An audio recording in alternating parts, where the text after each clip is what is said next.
work plan that to endear her to parents who had placed their children under her training care.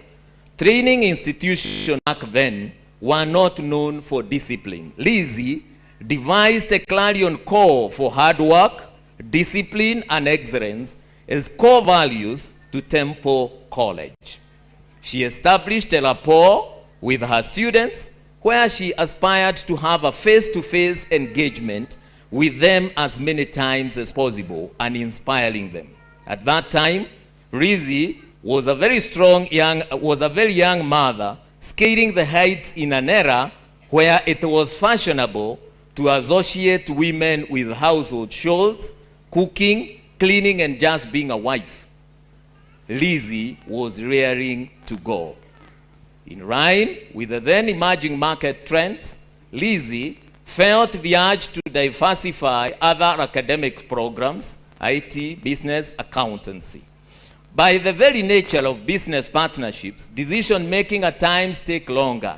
Lizzie felt the time was right for her to independently pursue her dreams.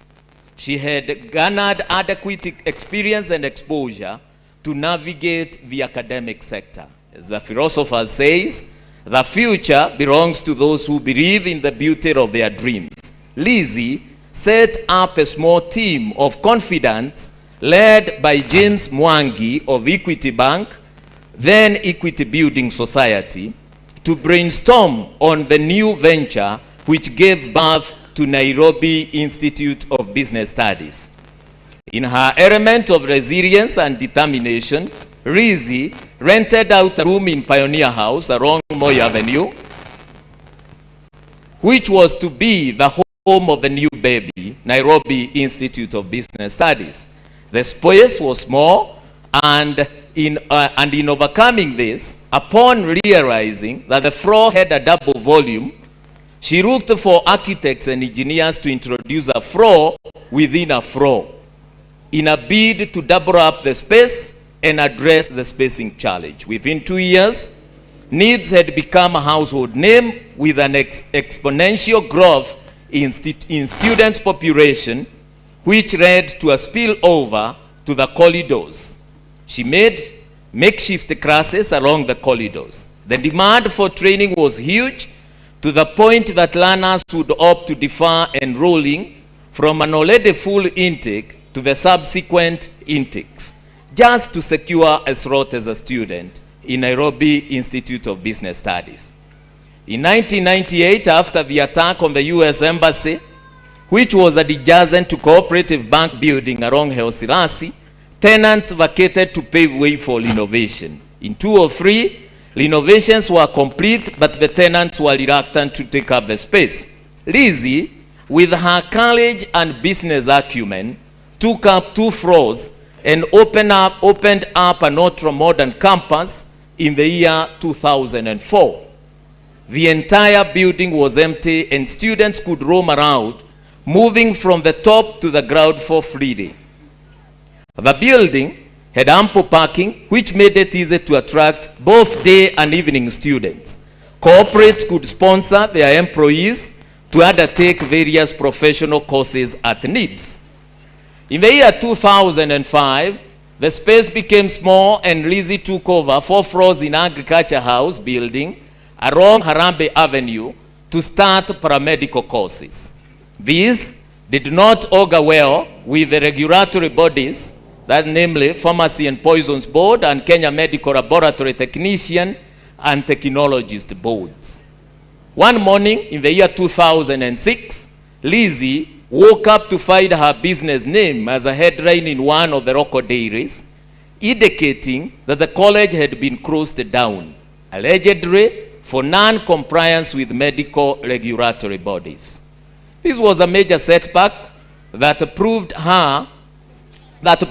her to pursue her resilience, gave her motivation to travel to India, necessary medical equipment that the 2 boards required. In the subsequent inspections, the college was given the green light to continue training in paramedical courses that saw thousands of young men and women train in diploma in pharmaceutical technology and diploma in medical laboratory technology. Today, these technicians are heading giant institutions locally and abroad. Lizzie's desire to see many young people acquire a diverse set of skills led her to start other academic programs, such as legal studies, which was a preserve of the Kenya School of Law. Lizzie could dare swim in uncharted waters with courage. In year 2007, a number of tenants had showed interest in taking up space at Cooperative Bank House, and the landlord felt that a college was a nuisance in the building. They wrote to Lizzie, informing her that they shall not renew the tenancy contract with NIBS for another period. Again, she went to court and obtained an injunction. This setback came with a silver lining, as it opened up her eyes that one day she could eventually be thrown out and inconvenience the training. This made her look for rad elsewhere with a view of setting up her own premises. This search ended up in Ruiru, Kiambu County, at a place called Kimbo, where she set up an ultra-modern spacious training facility on 17.5 acres of land. In 2009, Lizzie made up her mind to relocate NIBS from Cooperative Bank House to Ronald Gara Post Office building along Ronald Gara Street. NIBS had become a household name, and this attracted young enthusiast runners to pursue training despite the fact that the street was perceived to be insecure. In 2010, the ultra-modern training facility, dubbed Thika Road Campus, was complete and was opened by the then Assistant Minister for Planning and MP for Gatanga, then Honorable Peter Kenneth. This establishment changed the entire economic landscape of Kibo area. NIBS characterized economic activities within the area, making it one of the fastest growing centers in Kiambu County. Lizzie was keen on the provision of affordable quality training, which saw her immensely invest in the new facility.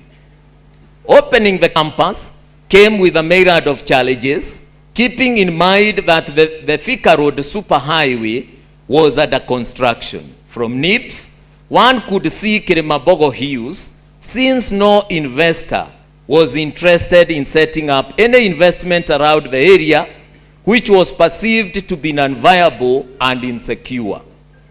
In her characteristic pacemaker element, Lizzie braced the challenges that arose mainly from insecurity. Unfortunately, 2 months upon opening the campus, thugs broke into the facility and made away with equipment worth millions of shillings. 2 weeks later, NIBS was raided again, and unfortunately, 2 security officers who were deployed to guard the premises were killed. This was very sad and a trying moment for Lizzie, and she was at her lowest and above. However, her resilience and determination in fulfilling her vision superseded the challenges. Around 2015-2016, Lizzie embarked on a journey to set up a university. This was a smooth sail for her, as she did put up together an able team to steer the process. She made available resources to attain the university status. She recruited a vice chancellor, Professor Miriam Moita, and midwife the process. At the 11th hour, Lizzie had a change of heart due to the prevailing hype of institutions converting to universities. It bothered her that this mass exodus from technical training to university could lock out very many students who do not meet the entry grade to universities. Additionally, one of the conditions to set up a university was to drop 70% of the diploma programs. It was Lizzie's belief that provision of quality training of breaking the cycle of poverty in the society. It was her conviction that even those young Kenyans who scored low grades in KCSE deserved a chance to acquire skills that will enable them become self-reliant and actively contribute to the economic development of the country. She made up her mind to disengage from the process of transforming NIBS to a university, but instead rebrand to a technical training college, despite being awarded a letter of interim authority by the Commission of University Education to offer 4-degree programs. Lizzie's transformational leadership at the helm of NIBS saw the institution evolve from a secretarial college to become the largest private tertiary institution in Kenya, offering a variety of market-driven academic programs in various disciplines. Currently, NIBS boasts of an enrollment of over 5,000 students across the 3 campuses and a legacy of graduating hundreds of thousands with various professional courses over the years. Lizzie has left behind an indelible mark in tertiary training sector. The entire journey of Lizzie and NIBS is an heading and cannot be documented in full. NIBS Guest House and the Emily Hotel. Lizzie established NIBS Guest House in 2003 as a local joint for nyama choma and drinks for the residents of Girereshwa area. This facility doubled up as a restaurant and on-job training facility for the hospitality students that are taking their training at NIBS. Unfortunately, in 2006, fire razed down the facility completely to the ground. This was a blessing in disguise for Lizzie, as she, for a very long time, had issues with her staff ranging from poor management, theft, to lack of accountability. She had grown tired of the facility. This gave her an opportunity to rebrand the facility into a foster facility. In 2015, construction of the Emily Hotel commenced in earnest. Lizzie had purposed the facility to offer commercial services and also serves as NIBS hospitality students during practical training and internship. Construction ended in 2018 and the hotel opened its doors to the public within the same year. Lizzie's desire to provide livelihood for young Kenyans has seen her employ over 70 permanent employees who entirely depend on the hotel as their source of livelihood. Lizzie Wanyoike Preparatory and Senior School. Lizzie always had a desire to establish a learning center which will offer a strong foundation right from childhood and give strong values and character as a base for proper upbringing of these children. She had observed that the negative behavior amongst some of the students at college level was as a result of weak upbringing at elementary level of education and at home. She identified this gap, and in January 2021, her dream was realized through establishment of the Lizzie Wanyoike Preparatory and Senior School, which is strongly grounded on values and character. Her efforts bore fruits in 2022 when 4 pupils joined various national schools across the country. In the year 2023 KCPE examinations, another set of 4 pupils joined national schools, with the first candidate joining Kenya High. It is worth noting that the confidence young parents have with Lizzie has resulted to an enrollment of over 850 runners within a record of 3 years of existence. Lizzie has left behind a legacy and an inspiration that will drive Lizzie Wanyoike Preparatory and Senior School to where she would have wanted it to be. Christian Rive. While her illustrious academic and industrious accomplishment may paint a picture of a singularly minded woman. Lizzie's success got its sustenance from her deep faith and lifelong belief in the Almighty God. Born in a staunch Anglican family where her father was a lay leader, Lizzie was introduced to Christianity at a tender age in ACK Gathukeine Church. Later, when they relocated to Kiriaini, she joined ACK Kagajo Church, where she was baptized and confirmed. When she got married, Lizzie joined her husband, who was fellowshipping at PCEA St. Andrew's Church, Nairobi. After relocating to Kuna, she went back to Anglican Church and joined St. Mark's Westerns, where she has been fellowshipping and also an active member of the Ladies' Fellowship.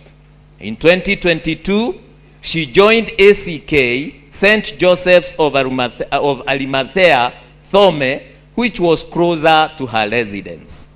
Lizzie's journey with the ACK Church was not just a path of attendance. It was a profound commitment to faith, service, and community. She embodied the true essence of a Christian, consistently demonstrating love, compassion, and a deep-rooted dedication to her spiritual walk. Those who witnessed Lizzie's unwavering faith served as a guiding light for those fortunate enough to know her. Her presence in the congregation was more than attendance. It was an embodiment of the teachings of Christ, marked by kindness, generosity, and a genuine concern for the well-being of others. Lizzie was actively involved in numerous church activities. From the choir loft to the Sunday school classrooms, she lent her talents and time selflessly. Her dedication to nurturing the faith of the younger generation was truly commendable. One of Lizzie's most remarkable qualities was her ability to bring people together. She had a heart that welcomed everyone, creating an atmosphere of warmth and inclusivity within the church community. Her genuine smile, kind words, and open-hearted embrace made her a source of comfort and inspiration for many. Beyond the walls of the church, Lizzie lived out her faith in her daily life. Her actions spoke louder than words, and her commitment to justice, love, and mercy reflected the teachings of Christ in every aspect. Due to the nature of her work, Lizzie found herself cutting across different denominations, where she was invited as a motivational speaker and a beacon of hope for women, men, mothers, and young people. Lizzie was a living testament of the transformative power of faith across all denominations, community, and social life. Lizzie was not just a person who gave. She was a beacon of generosity and compassion, a shining example of what it means to selflessly uplift others. Her philanthropic endeavors touched the lives of many, leaving an indelible mark on the hearts of those fortunate to be recipients of her kindness. One of the most remarkable aspects of Lizzie's philanthropy was its inclusive nature. She believed in reaching out to every corner of our community, ensuring that no one felt left behind. When it was providing support to families facing financial hardships, extending a helping hand to the elderly, or championing causes that aimed to empower the marginalized, Lizzie's heart knew no bounds. Her commitment to education was particularly noteworthy. Lizzie recognized the transformative power of knowledge and was a passionate advocate for making education accessible and affordable to all.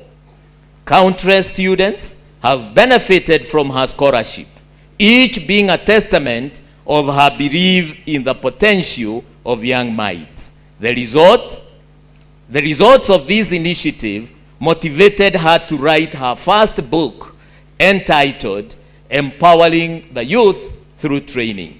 During her interactions with members of the community, Lizzie used to come across several households with bright students who have completed their elementary education but cannot access higher education due to lack of funds. Through her personal initiative, as well as that of Lizzie Wanyoike Foundation, she managed to offer scholarship to over 300 beneficiaries. Some of these beneficiaries are still in college, while others have secured gainful employment. Lizzie's scholarship cuts across primary, secondary, and tertiary colleges to universities and was not only limited to bright, needy students. Her conviction that education would break the cycle of poverty made her offer scholarships to needy cases with exemplary low grades. She believed that the poor performance might have been precipitated by the vicious cycle of poverty and wanted to offer these students a chance to break that cycle. Ladies and gentlemen, Lizzie was always concerned that the number of needy cases were increasing exponentially. Although bothered that she could not be in a position to assist all of them due to the limited resources at her disposal, Lizzie had faith that God would provide a way because she had the will. Lizzie's acts of kindness were not limited to education. In 2020, she did set up an ultra-modern dental unit, complete with a computerized dental chair in Ruto Level 4 Hospital, Kiambu County, to address the gap in the hospital's ability to provide quality dental services to the public. Lizzie is recognized that a community thrives when its members support one another, and she took it upon herself to ensure that no one in Ruiru went to bed hungry. Lizzie had set up a food program in Thika Road campus, which was more than a charitable effort. It was a lifeline for families facing economic hardships, a symbol of hope for those in need. She went further and supported those who needed to get into economic ventures to sustain their livelihoods. Lizzie has supplied several motorcycles to young men to run their boda businesses, as well as opened small retail chain businesses to others so that they can have a source of livelihood. All these initiatives drew a lot of admiration locally and internationally, making Lizzie win coveted accolades such as the Ernst & Young Entrepreneur of the Year Women category in 2018, Dia Award Entrepreneur of the Year, the Top Women in Business Award, the Trailblazer Women in Business of the Year Award in 2018, and was also among the top 100 Kenyans in 2021. Lizzie was also appointed by the chair, as the chair, Kenyatta University Alumni Association Interim Board by the Vice Chancellor, Professor Wainaina. Lizzie's philanthropy was not merely a financial contribution. It was a personal investment in the well-being of others. Her hands-on approach, be it in volunteering at local charities or organizing community events, showcased her dedication to making a tangible difference in the lives of the less fortunate. In times of crisis, Lizzie was a pillar of support. Her acts of kindness extended beyond material assistance. She offered a shoulder to lean on, a comforting word, a reminder that even in the face of adversity, there is hope and compassion. As we bid farewell to Lizzie, let us carry forward the torch of her philanthropic spirit. Let us be inspired to embrace the needs of our community, just as she did, and to find joy in the act of giving. May her legacy of philanthropy live on in the countless lives she touched. And may we be motivated by her example to create a world where kindness knows no boundaries. Parting is such a sweet sorrow. Lizzie had enjoyed a lifetime of good health until 2018, when she started developing acid reflux symptoms. She got treated at Aga Khan Hospital, but the symptoms did not completely disappear. She could complain of head congestion, though it was manageable. The year 2022, Lizzie started losing weight and feeling tired, which slowed down her normal work routine. Around February 2023, she was diagnosed with cancer, which was at an advanced stage. She went to India for treatment, and after her chemotherapy, she bounced back. She bounced back to life and even managed to grace NIB's 14th graduation in October 2020.